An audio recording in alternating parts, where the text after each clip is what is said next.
Muito obrigado, Sérgio. Ah, uma boa noite a todos. É uma grande alegria para mim poder rever meus irmãos e irmãs do Brasil. Obrigado por esta oportunidade de estar com vocês. Enche meu coração com muita alegria. Bem, o tema da série tem sido Bem Amigos, recapitulando a aula da semana passada. Eu vou compartilhar um slide com vocês.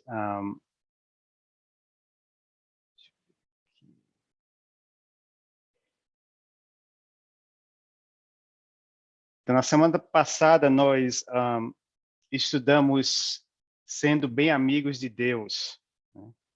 Nós aprendemos a importância do nosso relacionamento com Deus. Deus dizendo para Abraão, Abraão, eu protegerei você, mas lembre-se de que eu sou a sua grande recompensa, né? Lemos também em Filipenses, quando Paulo fala que tudo que eu quero é conhecer a Cristo. Então, pensamos bem que, sendo amigos de Deus, vai resultar na possibilidade de vivermos mais de acordo com o fruto do Espírito. Estudamos também o conceito de viver nossas vidas aqui na Terra, preparando para a eternidade. Em João capítulo 14, Jesus diz: eu sou o caminho, a verdade e a vida. Ninguém vem ao Pai a não ser por mim. Então, nós aprendemos que a Bíblia nos ensina claramente o que precisamos fazer para termos eternidade com Deus. A decisão de seguir Jesus Cristo. Tem até uma música aqui, eu não sei se eles têm no Brasil, mas fala: eu decidi seguir Jesus e não tem volta, né? Então, isso é um dos passos para poder termos eternidade com Deus. E Jesus também nos convida para um banquete. Em Lucas 14 fala: feliz será aquele que comer no banquete do reino de Deus. Em Apocalipse, capítulo 21, também fala sobre a Nova Jerusalém, a cidade santa, onde o próprio Deus estará, e diz que ele enxugará dos seus olhos toda lágrima. Não haverá mais morte, nem tristeza, nem choro, nem dor, pois a antiga ordem já passou. Então, essas passagens refletem o que significa ter eternidade com Deus. Nesse momento, vamos fazer uma oração e aí daremos continuidade à aula hoje à noite. Deus, é com grande alegria que entramos na presença do Senhor, te agradecendo pelo teu grande amor e misericórdia sobre as nossas almas e sobre as nossas vidas. Deus, eu sou tão grato em poder estar com os meus irmãos e irmãs do Brasil, usando a tecnologia para encorajarmos uns aos outros. É tão encorajador ver aqueles que eu conheço por tantos anos e sabendo que o Senhor tem nos sustentado, nos carregado nos seus braços fortes e amorosos. Abre os nossos corações nesta noite para que possamos escutar a tua voz. Deus, eu sou tão grato pela tua palavra, porque ela nos direciona, ela tem um poder para transformar nossas vidas, e principalmente quando falamos sobre relacionamentos, no matrimônio, na família, com filhos, com amigos. É tão encorajador saber que podemos ter relacionamentos saudáveis. Muito obrigado por Jesus Cristo, pela vida dele, pelos ensinamentos, pelo sacrifício que ele fez na cruz por nós, que a mensagem da cruz esteja viva em nossos corações e nossas mentes a cada dia, para que assim possamos ter a motivação de viver uma vida que vai dar alegria ao seu coração. Te amamos, precisamos tanto do Senhor, e é em nome de Cristo que oramos. Amém. E o tema da aula de hoje à noite é Bem Amigos da Família. A Bíblia diz em Provérbios 18 que quem encontra uma esposa recebeu a bênção do Senhor. E quando eu estava fazendo esse estudo, eu acredito que ter uma família é uma bênção de Deus. Talvez você esteja dizendo, bem, mas você não conhece a minha família, né? E às vezes nós achamos que o problema na nossa família são os outros membros da família, quando às vezes talvez seja nós mesmos o grande problema da família. E Manhã fala que nós não escolhemos a família em que nascemos. Então, eu não sei se você já pensou se gostaria de ter nascido em outra família, mas a verdade é a família que você tem é a família que Deus deu. E como Paulo fala que ele aprendeu o segredo, né, de estar contente em cada situação, que possamos ser gratos pela família que Deus tem nos dado. Então, vamos ter situações nas nossas famílias, vamos ter drama em nossas famílias, mas eu acredito que se nós fazemos a palavra de Deus como base, nós podemos ter relacionamentos muito saudáveis. Né? Quando falamos sobre o matrimônio, sobre o casamento, aqui é a foto na esquerda, eu e Michelle vamos comemorar 25 anos de casado no final deste ano. E sou muito grato a Deus pela esposa que Ele tem me dado. Mas o mundo ensina que o casamento é para a outra pessoa fazer você feliz. Geralmente esta é a mensagem. E aí, o que eu tenho aprendido é que se o marido e a esposa não estão buscando ter um relacionamento íntimo com Deus, não estão buscando viver de acordo com o fruto do Espírito, esse relacionamento vai ser muito desafiante. E eu sou muito grato pela esposa que Deus tem me dado. Como eu compartilhei semana passada, a Michelle foi a minha primeira saída depois de eu ser batizado.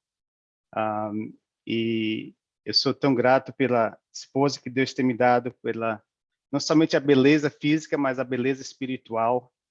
Ela é a pessoa certa para me ajudar a chegar no céu. Então, na verdade, nós acreditamos que o casamento é uma ferramenta para ajudar um ao outro a chegar ao céu, não? Obviamente, vamos desfrutar da bênção de sermos casados e celebrar momentos alegres, mas o principal é de ajudar um ao outro a chegar no céu.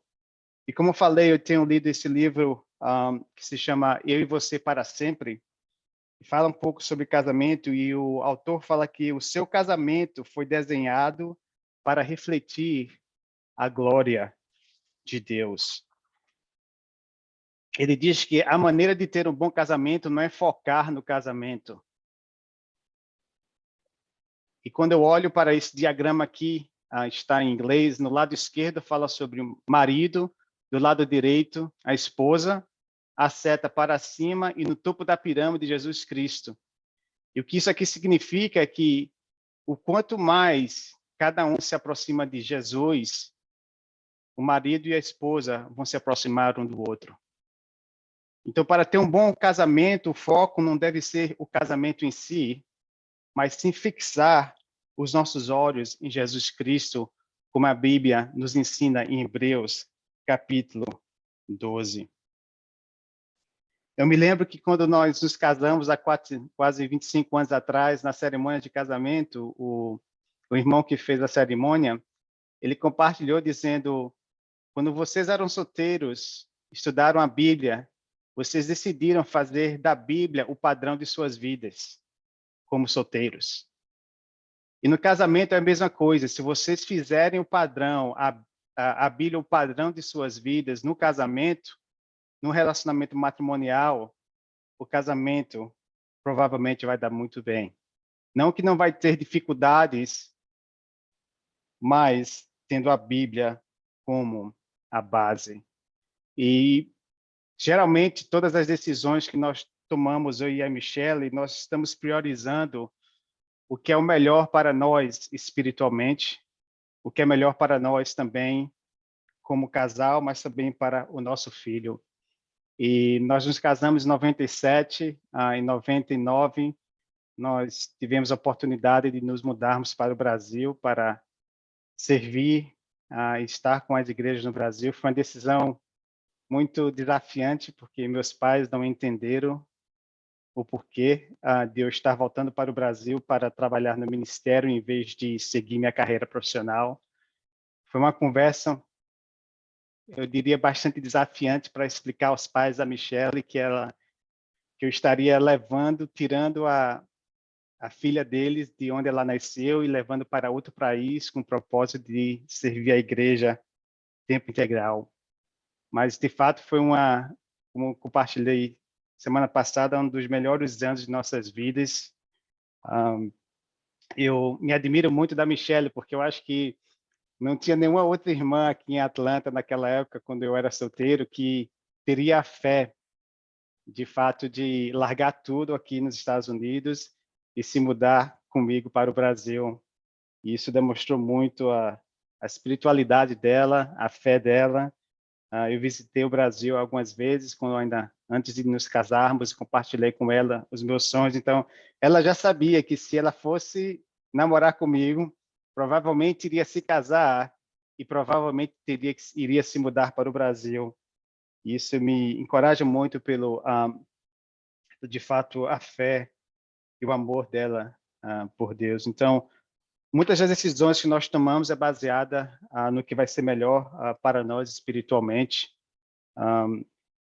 Frequentemente eu oro para que o fruto do Espírito e a definição de amor em 1 Coríntios 13 esteja presente em nosso lar. E eu acredito que, sendo bem amigos de Deus, resultará em vivermos mais de acordo com o fruto do Espírito.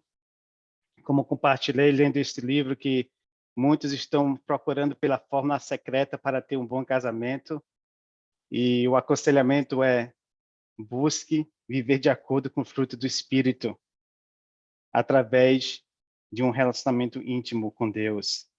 Então, aqui nós temos em 1 Coríntios capítulo 13, a definição, o significado da palavra amor de acordo com Deus, não de acordo com o que o mundo ensina. Então, além do fruto do Espírito, da alegria, do domínio próprio, da paciência, da paz, a Bíblia fala em 1 Coríntios 13, o amor é paciente, o amor é bondoso, não inveja, não se vangloria, não se orgulha, não maltrata, não procura seus interesses, não se ira facilmente, não guarda rancor. O amor não se alegra com a injustiça, mas se alegra com a verdade. Tudo sofre, tudo crê, tudo espera, tudo suporta. Então, vários tempos eu estava tendo com a Michelle e nós lemos esta passagem e aprendemos que essa definição de Deus sobre o amor, né? E se de fato nós desejamos ter um bom casamento, nós precisamos ler, meditar e praticar o fruto do Espírito e também a definição de amor em 1 Coríntios, capítulo 13. E o que eu tenho aprendido também é que é muito importante que eu tenha a urgência em me arrepender dos meus pecados, porque quando eu estou em pecado, as pessoas que vão sentir diretamente, nesse caso seria a Michelle e meu filho, não? As pessoas que eu clamo amar mais neste mundo, vamos dizer. Então, isso me ajuda a levar as tentações e os pecados em minha vida com seriedade e buscar arrependimento. Eu me lembro que, quando minha mãe estava aqui nos visitando, ela queria visitar a casa de Elvis Presley. E tem um museu, né? Então, o museu fica em outro estado, que fica no oeste da Geórgia. Então, no dia anterior de sairmos, né, eu estava assistindo um jogo de futebol e Michelle veio me falar comigo, dando as direções como chegar na casa de Elvis Presley. E lembrando, eu estava assistindo um jogo de futebol, né, provavelmente distraído. No outro dia de manhã, acordamos cedo, entramos no carro, eu, Manhã, Michelle, Luzinho, começamos a dirigir. Eu pego a estrada. 2 horas depois, Luzinho estava dormindo, se acorda e pergunta: papai, onde nós estamos?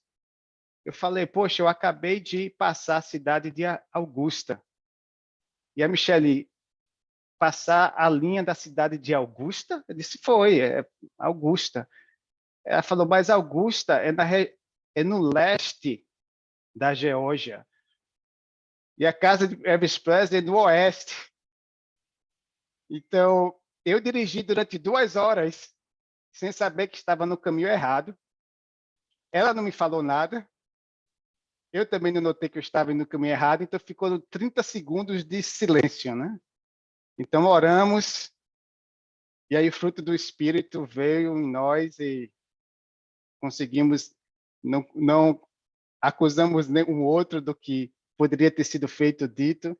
Eu retornei, 4 horas depois dirigindo, eu estava passando na frente de casa. E aí tinha que dirigir mais 6 horas para chegar na casa de Elvis Presley, né? Então, um aprendizado ali. Às vezes você acha que está no caminho certo, quando na verdade não está. Mas nós decidimos praticar o fruto do Espírito naquele momento, o qual nos ajudou bastante.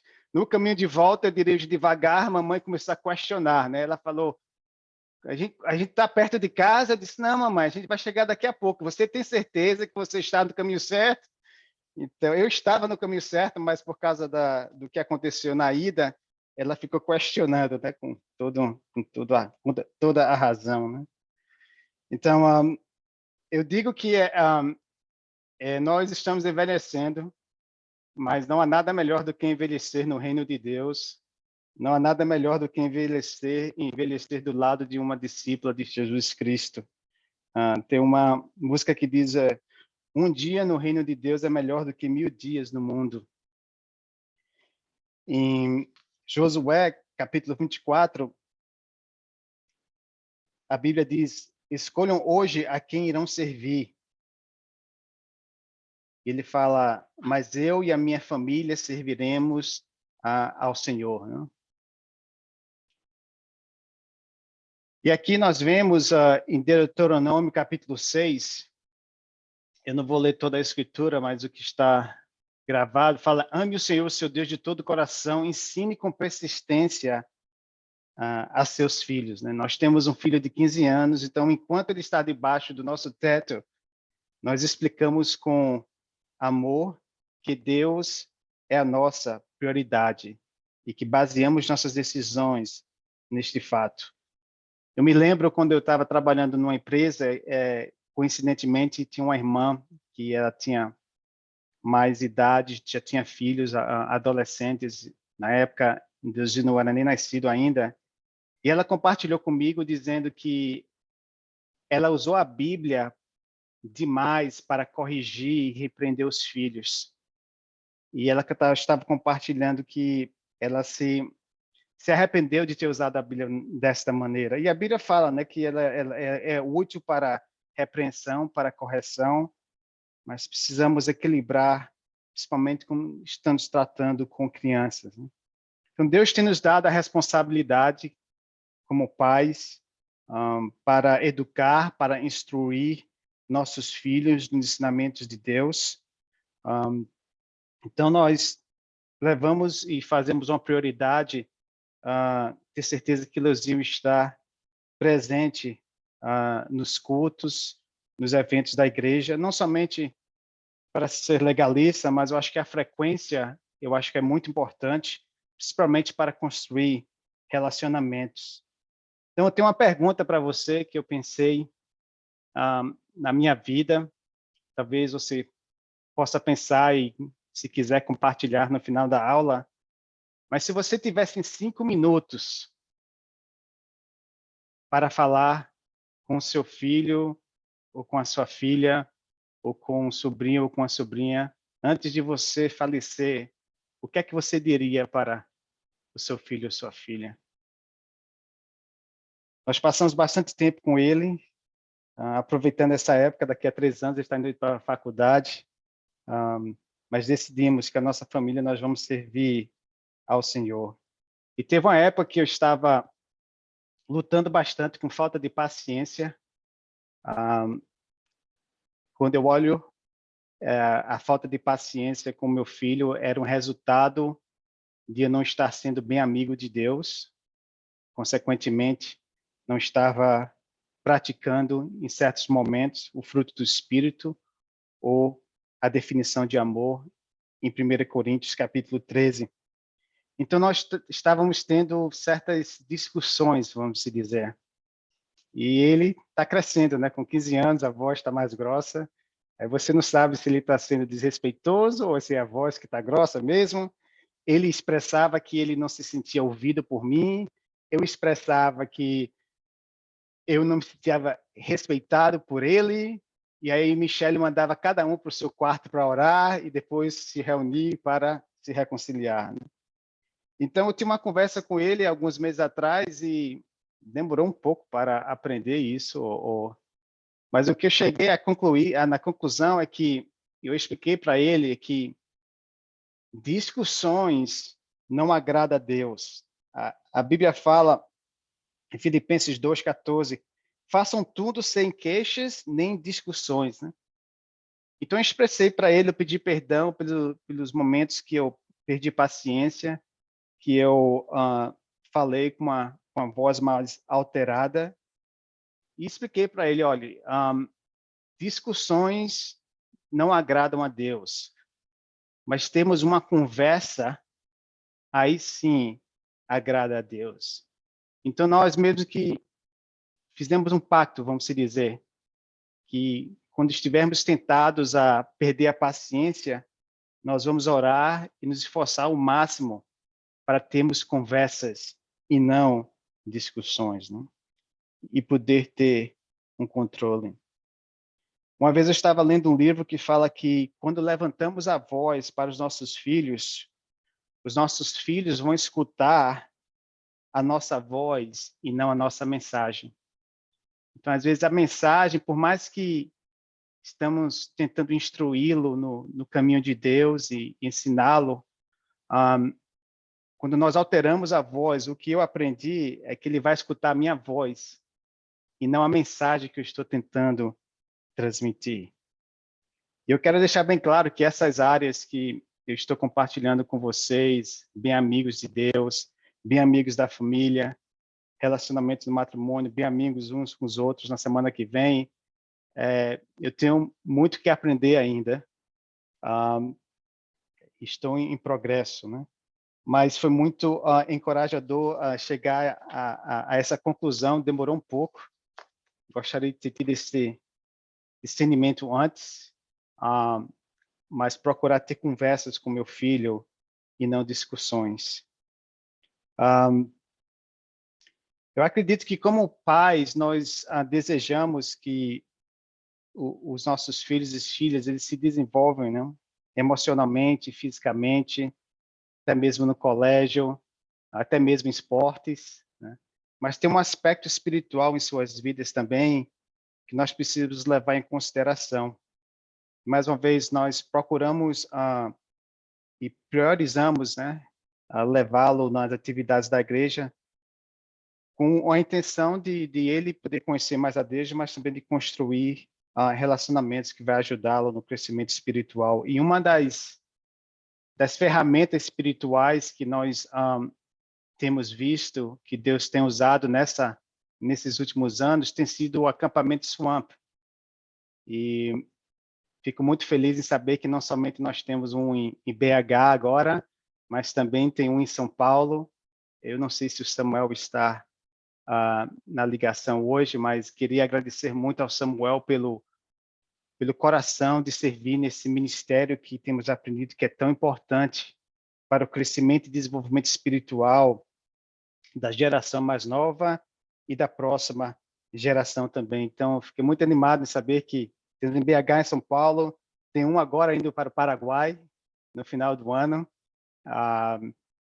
E também ouvi falar que as igrejas do Brasil ajudaram, se eu não me engano, foi o Moçambique, o Angola, também expandindo, né? Então, aqui é um pouco pequena, mas este mapa aqui, você vê esses geckos, esses bichinhos aqui, e mostra a expansão do Camp Swamp, e fala que uma semana pode mudar o mundo, né? Quando são praticamente times missionários que estão indo para outros países para implementar o Camp Swamp nesses países. Leuzinho vai participar agora em julho, ele está indo para Honduras, está super animado. Então, é uma ferramenta muito importante que Deus tem nos dado nesses últimos anos, muito animado. Eu sei que mesmo no um ano e meio atrás, por causa da pandemia, eles tiveram que cancelar o Swamp aqui na Geórgia. Na verdade, o Swamp daqui da Geórgia fica 1h30 daqui de casa.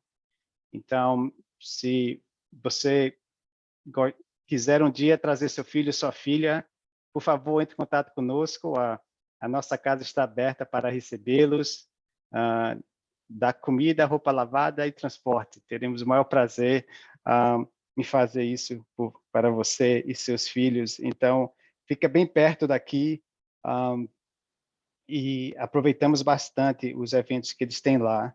Eu sei que exige um planejamento financeiro, né, porque não é barato, principalmente para aqueles que moram em estados diferentes, mas, de fato, é uma ferramenta espiritual muito importante hoje em dia para ajudar essa nova geração.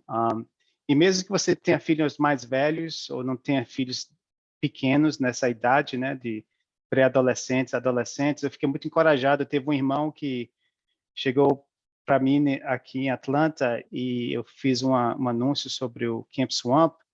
Ele tem, os filhos dele têm mais de 30 anos. Né? E ele chegou para mim e falou: Galeu, eu não tenho um filho na idade que vai para o Swamp, né, porque eles são mais velhos, mas eu gostaria de ajudar com verbas financeiras para patrocinar crianças quais os pais não têm condições ou têm condições de pagar metade ou alguma coisa, né? Então, eu fiquei muito encorajado com o coração desse irmão, e eu sei que exige um planejamento financeiro, mas queria encorajar todos nós, né? Talvez você possa patrocinar como uma igreja em casa, né? Coletando dinheiro para mandar uma criança, entendendo a importância desse ministério. E o objetivo do Swamp, na verdade, não é de batizar as crianças, é de proporcionar um ambiente seguro, onde eles não vão ser julgados, um ambiente onde eles possam se divertir bastante, mas também um ambiente onde eles possam conhecer a Deus e construir relacionamentos saudáveis com outras crianças e também com os conselheiros. Né? Nós tivemos a oportunidade de ir para BH em 2016, estávamos visitando o Brasil, Recife, e levamos Leuzinho para BH, e foi uma experiência muito incrível. Então, e uma das coisas que eu tenho aprendido também nesses últimos meses aqui com a igreja em Atlanta, não que seja, tem que ser feito em outras igrejas, as igrejas são diferentes, mas eu tenho aprendido que a Bíblia fala que nós somos um corpo, né? E cada parte é importante. E apesar das crianças, a nova geração, pré-adolescentes e adolescentes, talvez não sejam discípulos de Jesus ainda, eles fazem parte de um corpo de uma certa forma. Então, com isso, nós devemos dar atenção a esta parte do corpo. E é uma diferença entre você fazer um esforço e fazer aquilo com foco, né? E eu fiquei muito encorajado. Temos 5 igrejas aqui em Atlanta, é como a cidade de São Paulo, né? 5 regiões, vamos se dizer. E tem uma das igrejas aqui que é interessante que eles recomeçaram a ter culto de semana em agosto do ano passado. Então, no culto de semana, eles têm um culto de semana para homens e para as mulheres, dias diferentes, mas uma vez por mês. Mas toda quarta-feira, eles têm o culto de semana para a nova geração, para os pré-adolescentes e os pró-adolescentes. Eu não estou dizendo que isso seja feito em todas as outras igrejas, mas eu achei muito interessante esse pensamento deles, porque eles estão investindo e entendendo a importância de dar um enfoque muito grande nessas crianças, não? Na nova geração. E a Bíblia fala: ame a Deus com todo o coração e ame seu próximo. Quem são o nosso próximo? Às vezes é a nossa esposa, nosso marido e nossos filhos. Né? Então tem sido muito encorajador ver esse enfoque no ministério dos pré-adolescentes, dos adolescentes também da nova geração. Nós tivemos um retiro com o conselho do Swamp há uns 12 meses atrás, e o irmão Jeff, que é o diretor, ele compartilhou algo muito interessante. É uma árvore chamada tamargueira, e é uma árvore que aparentemente ela cresce mesmo no deserto, e ela é usada para proporcionar sombra. Então você vê aqui esse rapaz no deserto aqui, ele está desfrutando da sombra, né? E em Gênesis 21, versículo 33, fala que Abraão ele plantou essa árvore, e um dos comentários fala que não se planta uma tamargueira para si mesmo, você planta para as gerações futuras. Da história de Abraão, eles tomaram a ideia de que eu estou plantando esta árvore para dizer, para as próximas gerações, minha família vai estar aqui. Esta sombra é para as gerações futuras, eu nunca vou começar a usá-la, né?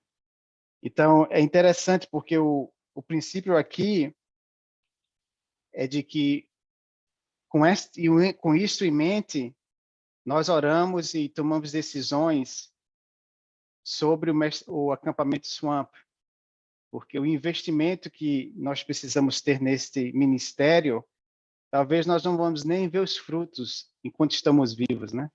Mas as próximas gerações no futuro vão ser beneficiadas com isso. Eu não sei se vocês sabem, mas durante a pandemia em 2020, o SWAMP aqui em Atlanta, que é o principal que manda esses times para outros países, nós quase que tivemos que fechar as portas, porque nós tivemos as atividades, não tivemos a receita, e fizemos uma campanha para levantar fundos para manter o SWAMP. E foi incrível ver que no período de quase 12 meses, os irmãos e irmãs contribuíram mais de $600 mil para manter o Swamp ativo, porque nós temos uma propriedade aqui, então temos que pagar manutenção, temos um pessoal no staff também, mas não estávamos tendo os retiros, então a receita não estava vindo. Então foi muito encorajador ver o sacrifício. Alguns dos conselheiros que participam do Swamp, eles estavam dando $3, outros davam 500, outros davam $25, mas todo mundo participando, e graças a Deus agora nós estamos numa situação boa financeiramente, e agora com a pandemia um pouco mais leve, aí eles estão começando a ter outras atividades que está gerando receita. E estamos muito animados porque, se você não sabe, o Samuel conhece, é o Jeff, ele é o diretor executivo do Swamp, daqui de Atlanta, e teve outros irmãos e irmãs que decidiram ofertar financeiramente. E agora o Jeff, que cuidava do campo aqui em Atlanta, ele vai se focalizar especificamente no Swamp Course, que é o braço do acampamento, que é para ir para outros países e implantar este acampamento, né? E aí nós estamos contratando um outro casal que vai substituir o Jeff e focalizar no Swamp aqui em Atlanta e também nos Estados Unidos. Então, é muito encorajador ver o que Deus está fazendo e como Ele está usando esse ministério para alcançar a geração mais nova e também a próxima geração. E eu quero encorajar todos nós também, porque alguns de nós temos filhos com idades bem mais avançadas, né? Que são solteiros na universidade, casados, e que o nosso trabalho no Senhor não é em vão. Cada oração, cada devocional, cada conversa com os nossos filhos é plantando o fruto do Espírito no coração deles, e com fé e coração, com perseverança, Deus vai abençoar o nosso esforço. Essa foto aqui é eu, Michele e Leuzinho, no acampamento aqui do Swamp, em Atlanta. E, mais uma vez, a próxima geração, né? Bem, falando também sobre família, temos que falar da família de sangue, né? Então, aqui algumas fotos da minha família. O meu pai, ele faleceu há 11 anos atrás.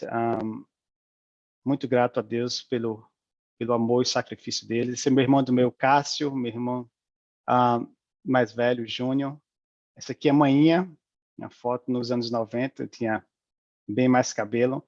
Interessante que essa foto aqui com os 4 foi tirada em dezembro de 1998, quando eu e Michele fomos para o Brasil para o casamento do meu irmão do meio, e aí nós fomos visitar São Paulo e tivemos a conversa com o Otto e o Gabi, e foi naquela conversa que expressamos o desejo de vir para o Brasil, e 2 meses depois nós nos mudamos para o Brasil. Então, muito grato. Então, a Bíblia nos ensina em Êxodo 20 que honra teu pai e tua mãe, a fim de que tenhas vida longa na terra que o Senhor, o teu Deus, te dá.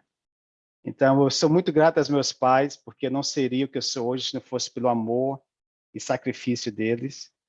Fazendo esse estudo, eu reconheci que eu preciso voltar e pedir perdão à minha mãe por algumas coisas que eu falei ou fiz que machucou os sentimentos dela.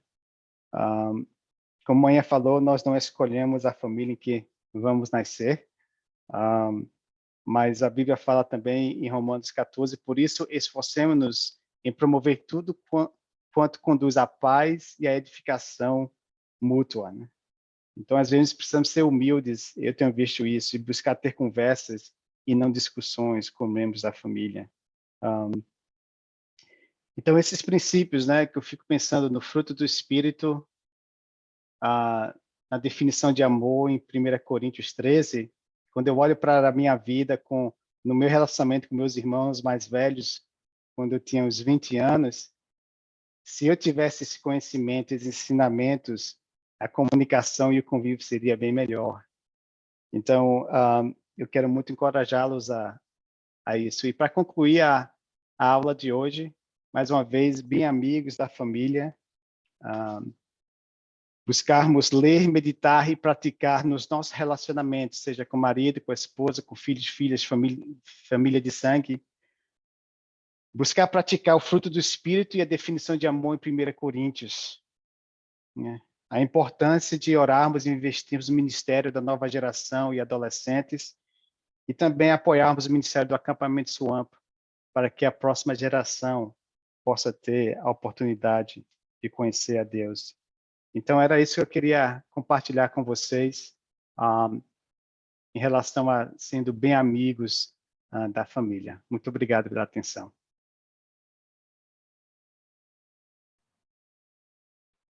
Galileu,